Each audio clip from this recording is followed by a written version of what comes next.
Hi everybody, welcome to the video surprise of the day. Today's video surprise is 5 reasons why Lexus are more expensive overall to own. Before we get started, please remember to hit the subscribe button, the bell icon to notify new videos. If you like my video to the end, please help me out with a thumbs up. So basically, I have a Lexus NX. So this is a 2024 Lexus NX 350h all-wheel drive in a luxury trim package, and it looks really good and it drives really good, and those are no problem at all. And the color is called atomic silver. Yes, these are 20-inch wheels. Yes, also have the body side molding and a lot of extras, including the mud flaps installed in this vehicle. So starting out with number one, insurance cost is actually more expensive on the Lexus, and no matter if it's the NX, RX, or any other one than the counterpart, which is on the Toyota side. So I found out on the RAV4, the insurance cost is about $200 or so cheaper for every 6 months. So you got to take in consideration the insurance. If you buy a Lexus, you're definitely going to be paying more for insurance. So that's something to factor in. Right. So the next item that would be interesting to note is maintenance costs. Yes, maintenance costs going to be more for your Lexus than say your Toyota.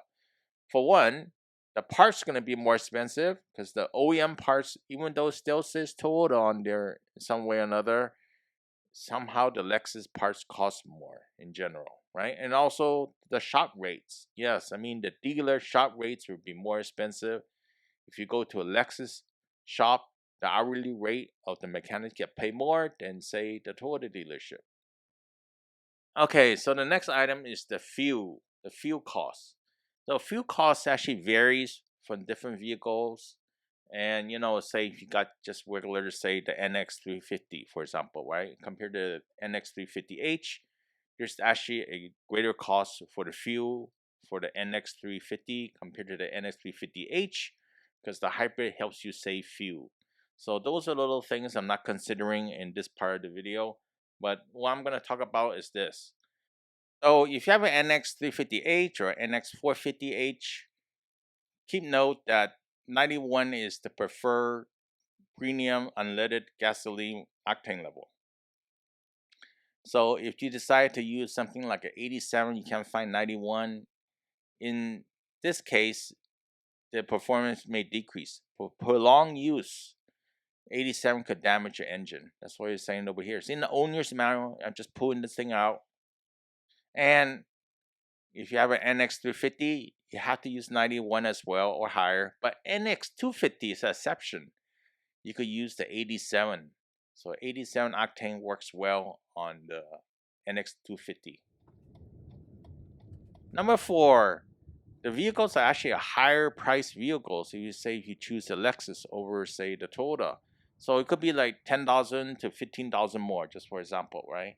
And depending on the model, pretty much you're comparing the say the NX to say the RAV4, for example, and you're gonna see the difference in price.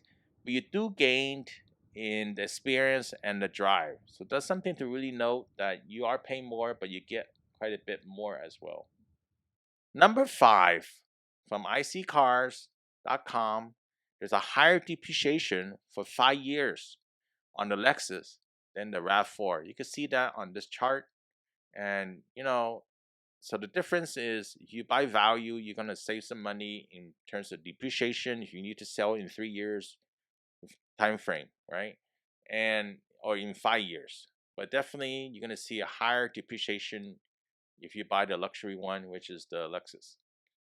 In closing, I want to mention that the Lexus definitely is a better vehicle, and you're going to have a better driving experience. You got more comfort, and it can be a great joy to drive. But you got to take in consideration the 5 points I just mentioned. So with those 5 points, it doesn't really affect you on the budget at all, or the cost, or of ownership, or the maintenance cost, and anything like that. I would say get the Lexus. I mean, it's definitely worth it if you could keep it for 5 years or more. Definitely it'd be worth its weight in gold. So just like this color over here, sometimes it looks like gold. So hopefully you like this video surprise of the day. I really appreciate a thumbs up, comment to share. Please leave below if anything I missed. Please remember to subscribe, and I'll see you next time. Have a good one. Bye.